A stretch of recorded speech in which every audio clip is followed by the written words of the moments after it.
राजवती की इकलौती बहू सरिता है।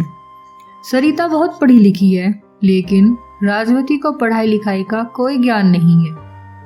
फिर भी राजवती एक बहुत अच्छी सास है जो अपनी बहू को हर कदम पर सहारा देती है। सरिता की कुलदीप से शादी हुए केवल कुछ महीने ही हुए थे, जिस कारण घर के सारे कामकाज कुलदीप ही देखता था।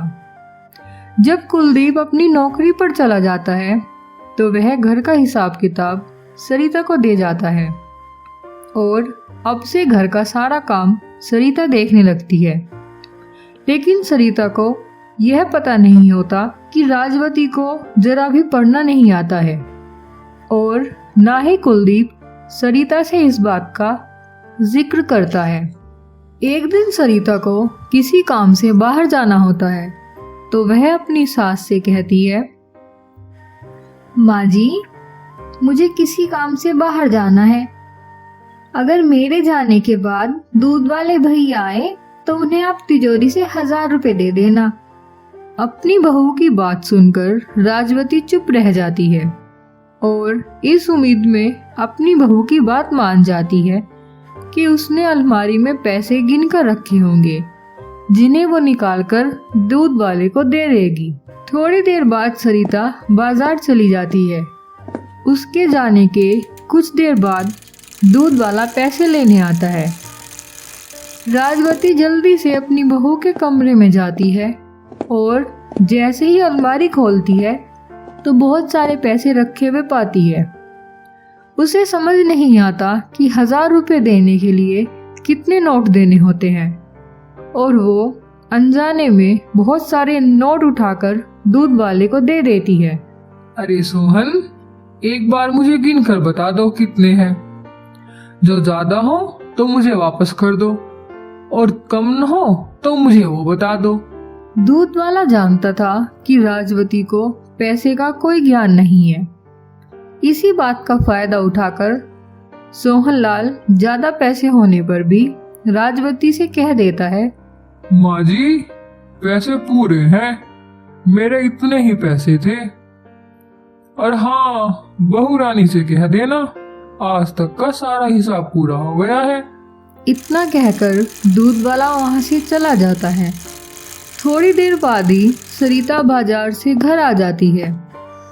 घर आकर सरिता अपनी सास से पूछती है, माँ जी, मुझे बाजार से आने में ज्यादा देर लग गई, आपको कोई परेशानी तो नहीं हुई? और हाँ माँ जी, दूध वाला आया था क्या? आपने दूध का हिसाब कर दिया? नहीं नहीं, मुझे कोई परेशानी नहीं हुई। तुम्हारा काम तो सही से हो गया ना जो तुम करने गई थी। और हाँ, मैंने दूध वाले का हिसाब कर दिया है। वो कह रहा था कि अब तक का सारा हिसाब पूरा हो गया। तुम जरा तिजोरी में देख लेना, पैसे कम तो नहीं है। उसके बाद सरिता अपने कमरे में जाती है और अलमारी में देखती है कि वहाँ पैसे कम होते हैं।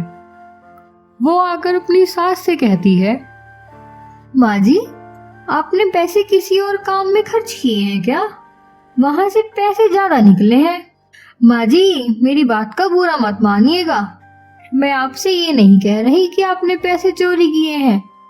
मैं तो बस ये बोल रही हूँ कि कहीं आपने गलती से ज्यादा पैसे तो नहीं दे दिए, क्योंकि वहाँ पैसे 1000 से ज्यादा निकले हैं। अगर आपने किसी काम में खर्च किया हो तो कोई बात नहीं, आप ही का तो पैसा है। अपनी बहू की बात सुनकर राजवती अपने मन में सोचती है, कहीं उसने दूध वाले को पैसे ज्यादा तो नहीं दे दिए। और राजवती सरिता से कहती है, बेटी, मुझसे पैसे गिनने नहीं आते और ना मैं जरा पढ़ी लिखी हूँ। मैंने सोचा था तूने पैसे गिन कर रखे होंगे और मैं उठा कर दे दूंगी, लेकिन मुझे क्या पता था कि दूध वाला भी मुझसे दगाबाजी कर जाएगा। मैंने तो उसकी ईमानदारी पर भी शक नहीं किया। ना जाने मेरे कारण आज कितना नुकसान हो गया होगा। बेटी, अब क्या होगा? माँ जी, आप चिंता क्यों करती हैं? अरे, दूध वाले को ज्यादा पैसे दिए तो क्या हुआ, आगे के हिसाब में लगवा दूंगी। और माँ जी, अगर आपको पढ़ना नहीं आता था तो आप मुझे बता देती। माँ जी, आपको पता है, जब ये हिसाब किताब मुझे दिया गया तो मैं बिल्कुल नहीं चाहती थी कि हिसाब किताब मुझे मिले। मैंने तो कुलदीप से मना भी किया था, पर उन्होंने बोला कि हिसाब किताब तुम देखना। फिर मैं मना नहीं कर पाई, ना उन्होंने मुझे बताया कि आप पर पढ़ना नहीं आता।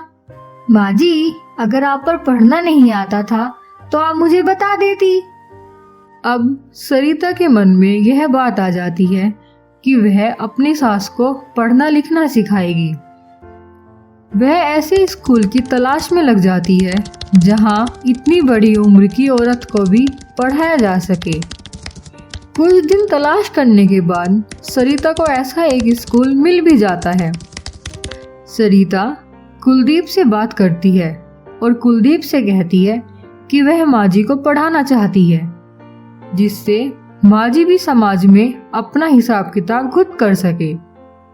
कुलदीप की समझ में सरिता की बात आ जाती है और कुलदीप सरिता की बात मान जाता है। सरिता कुलदीप से कहती है कि वह किसी तरह माँ जी को मना ले। कुलदीप अपनी माँ को स्कूल जाने के लिए मना लेता है। कुछ दिनों के बाद राजवती स्कूल जाने लग जाती है और कुछ दिन स्कूल में सीखने के बाद अब राजवती को थोड़ा पढ़ना लिखना आ जाता है। एक दिन दूध वाला हिसाब करने के लिए आता है। तब सरिता अपनी सास को आवाज लगाकर बोलती है, माँ जी, जरा एक बार दूध वाले का हिसाब कर देना। मैं रसोई में कुछ काम कर रही हूँ, मेरे हाथ साफ नहीं है, जरा आप ये काम कर देंगी क्या? ठीक है, मैं हिसाब कर देती हूँ, कर लो तुम काम जो कर रही हो। राजवती दूध वाले का हिसाब करने के लिए पैसे लेकर जाती है और जाकर दूध वाले से बोलती है, अरे सोहनलाल, तुमने मुझे अनपढ़ सोचकर मुझसे पैसे ठगे थे। तुमने अच्छा नहीं किया, तुम्हारी ईमानदारी पर हमने कभी शक नहीं किया। वो तो भला हो मेरी बहू का, जिसके कारण मुझे पता चला कि तुम इतने बड़े ईमानदार नहीं थे जितना मैं सोचती थी। आज के बाद अगर कभी भी हिसाब में गड़बड़ की तो मुझसे बुरा कोई नहीं होगा, समझ लेना इस बात को। राजवती दूध वाले का हिसाब कर देती है और सोहनलाल भी अपनी गलती मानकर राजवती से माफी मांग लेता है। राजवती घर के अंदर आकर आंखों में आंसू भरकर अपनी बहू से कहती है, सरिता, आज तुम्हारी वजह से मैं ये काम कर पाई हूँ। मैं बहुत खुशनसीब हूँ जो मुझे तुम्हारे जैसी बहू मिली। भगवान करे ऐसी बहू सबको मिले।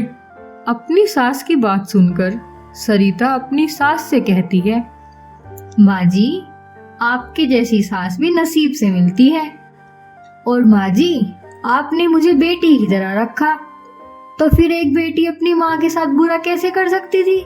सरिता अपने परिवार के साथ खुशी खुशी रहने लगती है। कहानी यहीं पर खत्म हो जाती है।